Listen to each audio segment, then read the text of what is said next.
On November 6, world and religious leaders will gather in Egypt for the COP27 Climate Summit. Climate commandments and sun worship will play an important role. Prophecy from the Bible is being fulfilled. What can we expect? Let's get started.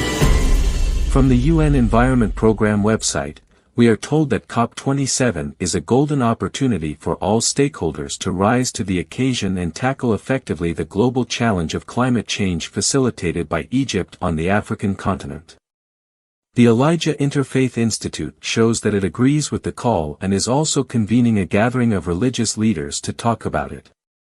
According to Interfaith Center for Sustainable Development, the Elijah Interfaith Institute and its board of world religious leaders brings together some of the world's most prominent religious figures from Judaism, Islam, Christianity, Buddhism and the religions of India. Now let's take a look at what they are saying here. Returning to Mount Sinai, a prophetic call for climate justice and ceremony of repentance.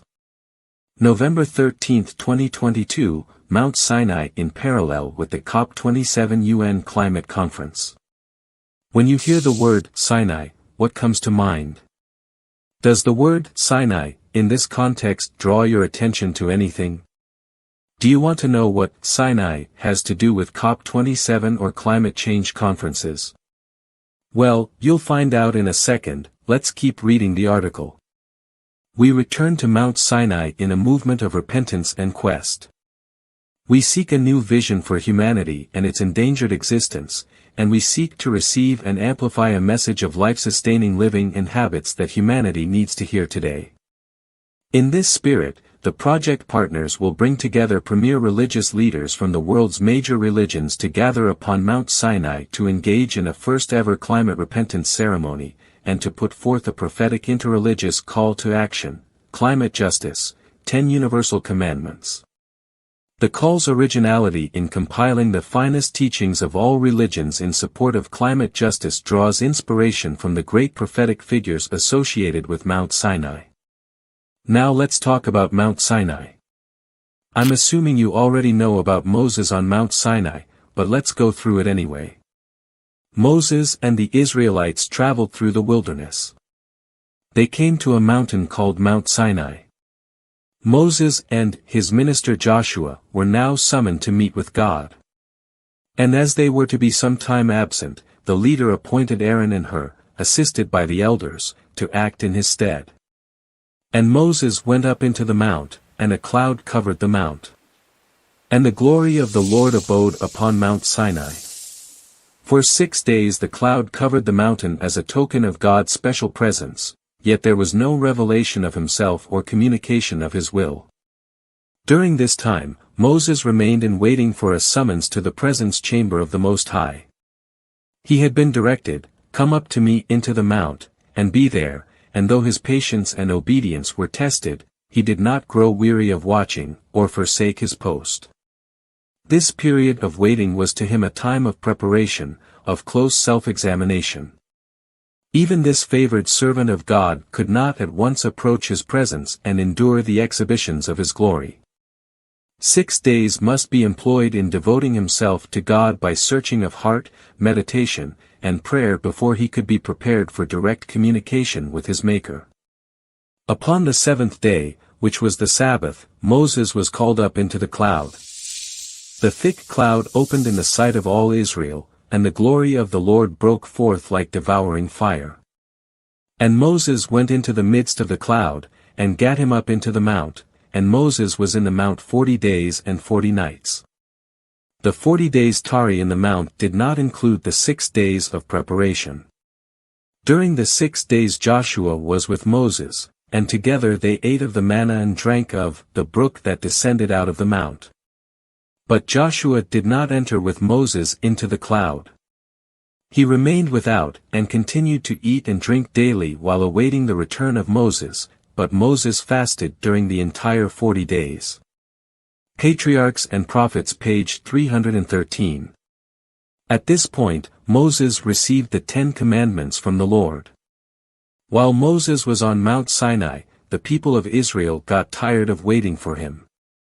They told Aaron to make statues for them to worship like they had in Egypt. Aaron gathered all their gold and made a statue of a calf. The Israelites worshipped the golden calf and offered sacrifices. They said the golden calf, not the Lord, freed them from Egypt.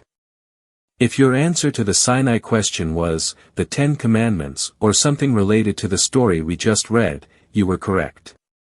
Apart from the other lessons that might be learned from the events at Mount Sinai, we want to focus on at least 2 points in this presentation.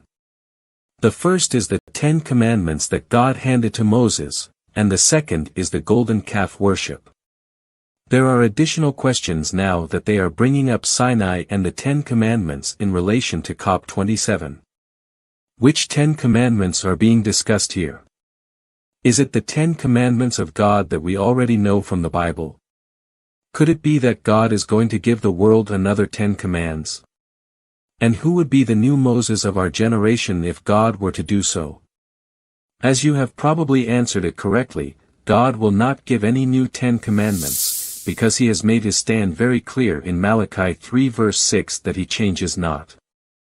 Jesus too affirmed it when he stated in Luke 16 verse 17 that it is easier for heaven and earth to pass away than for one title of the law to fail. If this is so, then what 10 Commandments are they referring to? Please remember that at Mount Sinai, you could either side with God by obeying his 10 Commandments or with Satan by worshipping the golden calf. Since the 10 universal commandments cannot be from God, the devil must be behind it, just as he put pressure on Aaron to make the golden calf through the Israelites. We must be cautious about who we obey, because there are only 2 classes and 2 masters, one cannot worship both. Matthew 6 verse 24, no one can serve 2 masters, for either he will hate the one and love the other, or else he will be devoted to one and despise the other.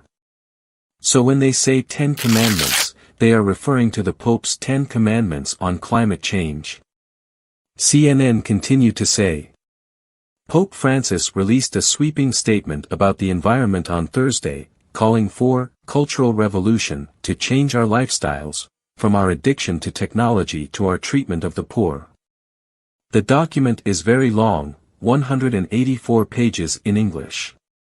But here are 10 quick commandments the Pope says everybody can follow to stop the disturbing warming of our planet. And they listed them below, which we will look at in a moment, particularly the one relevant to this topic. Now, the group of the world's most prominent religious figures from Judaism, Islam, Christianity, Buddhism and the religions of India that the Elijah Interfaith Institute and its Board of World Religious Leaders brought together will meet at Mount Sinai, and here is a view to be considered. Newsweek, for our sin of emissions, 10+1 Climate Commandments. A group of us, under the auspices of the Interfaith Center for Sustainable Development and the Elijah Interfaith Institute, recently came together at Mount Sinai to envision what message of hope and transformation religions can offer to humanity as we grapple with the challenges of climate justice. One of the ideas was returning to the 10 Commandments, given at Sinai.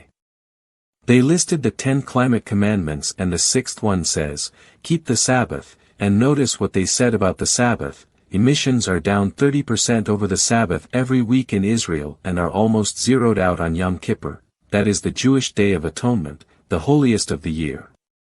A global weekly non-carbon day of rest could reduce emissions of the world by a seventh, and can be observed by different faith communities on different days.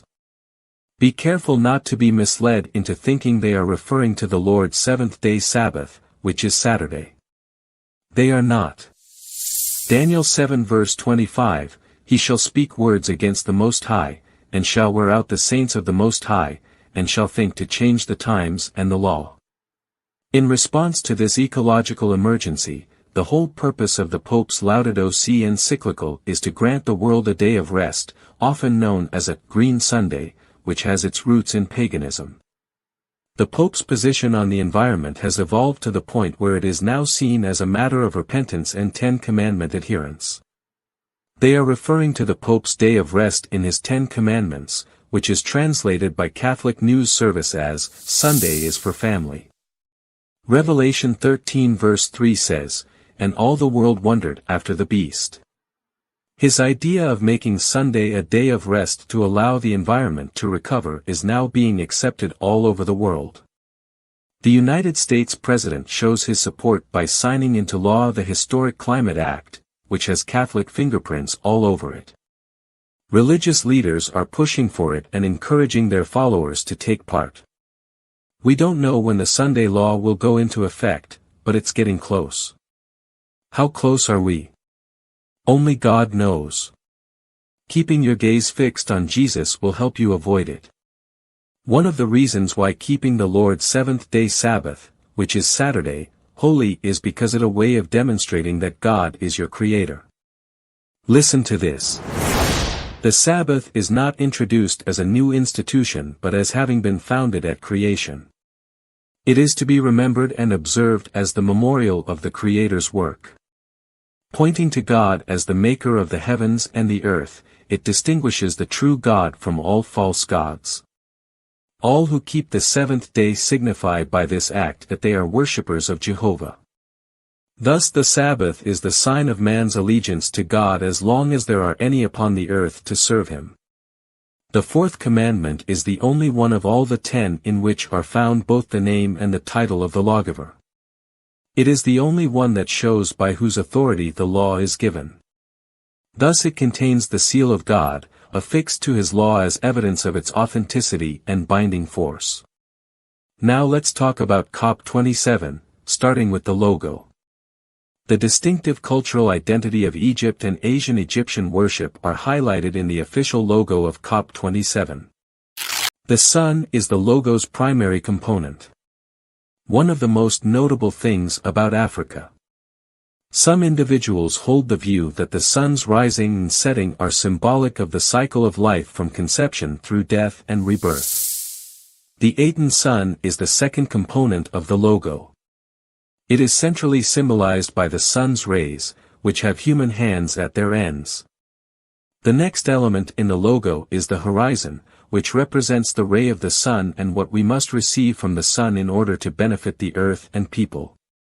The globe is the other component of the logo, which represents their goal of promoting sun worship throughout the world.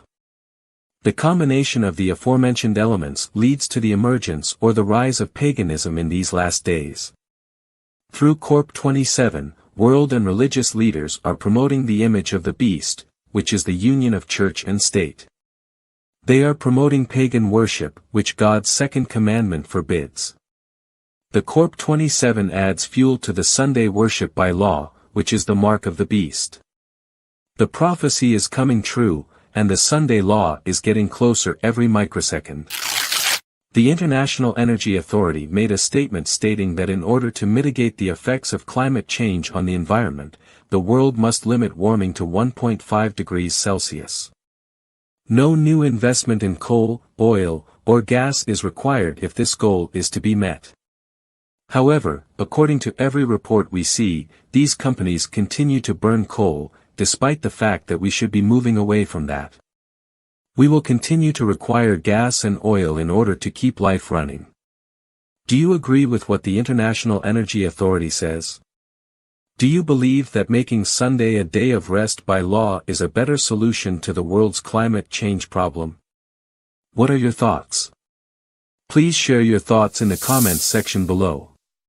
Satan puts his interpretation upon events, and they think, as he would have them, that the calamities which fill the land are a result of Sunday breaking. Thinking to appease the wrath of God, these influential men make laws enforcing Sunday observance. 10 Manuscript Release page 239, 1899. Sunday law advocates do not realize what they are doing. The Sunday movement is now making its way in darkness. The leaders are concealing the true issue, and many who unite in the movement do not themselves see whither the undercurrent is tending. They are working in blindness. They do not see that if a Protestant government sacrifices the principles that have made them a free, independent nation, and through legislation brings into the Constitution principles that will propagate papal falsehood and papal delusion, they are plunging into the Roman horrors of the Dark Ages. Review in Herald Extra, December 11, 1888.